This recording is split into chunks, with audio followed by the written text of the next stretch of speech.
बोलने का तात्पर्य है कि जो हमारे महाराजा सुहेलदेव राजभर थे वो सत्ता लोभी नहीं थे, सत्ता के लिए लड़ाई नहीं लड़ी थी, राज्य के लिए लड़ाई नहीं लड़ी थी। महाराजा सुहेलदेव ने हमेशा स्वाभिमान के लिए और मातृशक्ति के लिए लड़ाई लड़ी थी। ऐसा राजा पूरे हिंदुस्तान में बहुत बिरले से ही मिलेंगे। इस बच्चे का जिस फील्ड में जाना है उसको उसमें तैयार किया जाए। सचमुच में अगर उसको खेल में रुचि है ना तो खेल में भेजा करिए। वो बच्चा ऐसा नहीं है कि खेल में जाने से बिगड़ जाएगा। जिसकी रुचि जहां पे हो उसमें भेजिए। आज म्यूजिक का भी जमाना है। आज म्यूजिक में भी बड़े बड़े जो सितारे देख रहे हैं आप अपने में बोलते हैं नचनिया पदनिया का क्या काम हो, बोलते हैं कि नहीं? अरे बच्चा बिगड़ जाएगा। लेकिन आजकल का भी जमाना देखिए कि फिल्म स्टार का कहां से कहां तक पहुंचा हुआ है कि 40% आप अपना परिवार चलाने के लिए दीजिए, 30% आप अपने इंश्योरेंस कंपनियों में जो बचत बैंकों में करते हैं उसके लिए करिए, 15% आप अपना आपातकालीन खर्चे के लिए रखिए और 15% परिवार और मनोरंजन घूमने फिरने के लिए रखिए।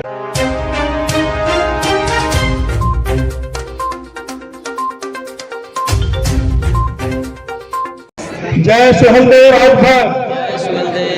आवाज नहीं आ रही है। सवास्त्री सम्राट महाराजा सुहेलदेव जी, सवास्त्री सम्राट महाराजा सुहेलदेव राजभर जी। आज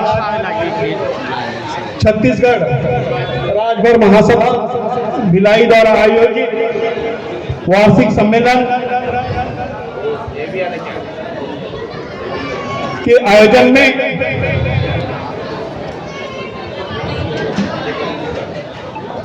आज के मंच पे विराजमान हम सबके परम पिता तुल्य श्री आचार्य शिव प्रसाद जी और हमारे सबके लाडले पूर्व राज्यसभा सदस्य माननीय सकलदीप राजभर जी, रिटायर्ड आचार्य रमाकांत राजभर जी, मेरे बड़े भाई डॉक्टर संजय राजभर जी जो मुंबई से चलकर आए हुए हैं, 5 स्कूल चलाते हैं गुरुकुल नाम से, और जो बाहुबली के नाम से प्रसिद्ध हैं पूरे हिंदुस्तान में, भाई धर्मेंद्र राजभर जी का भी भिलाई में स्वागत है। और मुंबई से चलकर जो आप लोगों का मनोरंजन का कार्य कर रहे हैं हमारे बड़े भैया श्री कमलेश राजभर जी कातिल जी, श्री राजपत राजभर जी, श्री राधेश्याम राजभर जी, आप लोग का मंच पर तहे दिल से स्वागत करता हूं। और आज के इस कार्यक्रम के जो भी हैं आदरणीय बिरबल राजभर जी, रिटायर्ड परमन राजभर जी, भानु प्रताप जी, तूफानी राजभर जी, रामकरण राजभर जी, डॉक्टर शिव राजभर जी, राम मूरत राजभर जी, दिलीप राजभर जी, और संगठन के जो पदाधिकारी हैं भाई शिवपूजन राजभर जी, सुभाष राजभर जी, राधेश्याम राजभर जी, अनिल जी, और भी तमाम ऐसे जो पदाधिकारी हैं, नाम लूंगा तो बहुत ज्यादा हो जाएगा क्यों आप लोगों का समय में मुझे कम दिए, मैं ज्यादा नहीं बोलूंगा। मुझे ज्यादा तो काम पे विश्वास होता है और काम करने का मैं हमेशा लालच में रहता हूं कि जो लोगों ने सेवा का मौका देते हैं तो उसको पूरा करने का आप लोगों के बीच में मेरा अधिकार होता है। आज के इस कार्यक्रम में मेरे माता तुम माँ बहनों, छोटे बच्चों, बुजुर्गों, मैं आपको सभी को मेरी तरफ से कोट को नमन करते हुए आज के इस महाराजा सुहेलदेव के जो इस विषय पे जो वार्षिक अधिवेशन रखा गया है, ज्यादा मैं नहीं बोलूंगा। बोलने का तात्पर्य है कि जो हमारे महाराजा सुहेलदेव राजभर थे वो सत्ता लोभी नहीं थे, सत्ता के लिए लड़ाई नहीं लड़ी थी, राज्य के लिए लड़ाई नहीं लड़ी थी। महाराजा सुहेलदेव ने हमेशा स्वाभिमान के लिए और मातृशक्ति के लिए लड़ाई लड़ी थी। ऐसा राजा पूरे हिंदुस्तान में बहुत बिरले से ही मिलेंगे। आज तो आप लोग देखते होंगे कि बड़े लोग अपने सत्ता की लोभी में काम करते हैं, खाली अपने मतलब के लिए काम करते हैं। तो मैं आप लोगों से ये कहूंगा कि आज अपने जो बच्चे हैं पढ़ाई लिखाई कर रहे हैं, शिक्षा पे उनको ध्यान देने की बहुत ही जरूरत है। आज अगर आप लोग शिक्षा उनको देते हैं तो आज का जो पहले का जो राजा हुआ करता था, आज का वही वो सत्ता में आने के बाद आईएएस, पीसीएस, डॉक्टर, इंजीनियर बनेगा। तो ये आप लोग अपने बच्चों को शिक्षा देने का कार्य करिए। शिक्षा के ऊपर बड़े भैया संजय भैया आए हैं, वो भी अपनी बात को रखेंगे, आपको जानकारी देंगे। और अभी भैया मैंने देखा जो अपने रायपुर से आए थे भैया, एक बोला, उन्होंने बहुत ही अच्छी मार्मिक बात कही उन्होंने कि जिस बच्चे का जिस फील्ड में जाना है उसको उसमें तैयार किया जाए। सचमुच में अगर उसको खेल में रुचि है ना तो खेल में भेजा करिए। वो बच्चा ऐसा नहीं है कि खेल में जाने से बिगड़ जाएगा। जिसकी रुचि जहां पे हो उसमें भेजिए। आज म्यूजिक का भी जमाना है, आज म्यूजिक में भी बड़े बड़े जो सितारे देख रहे हैं आप, अपने में बोलते हैं नचनिया पदनिया का क्या काम हो, बोलते हैं कि नहीं? अरे बच्चा बिगड़ जाएगा। लेकिन आजकल का भी जमाना देखिए कि फिल्म स्टार का कहां से कहां तक पहुंचा हुआ है। तो आज अपने बच्चों को शिक्षा दीक्षा और जिस लाइन में जाना चाहता है उस पे जाने का काम है। और मैं आप लोगों से एक चीज कहने आया हूं कि हमारे जो भाई साहब कमाते हैं और उसकी देखरेख हमारे माता बहनें करती हैं।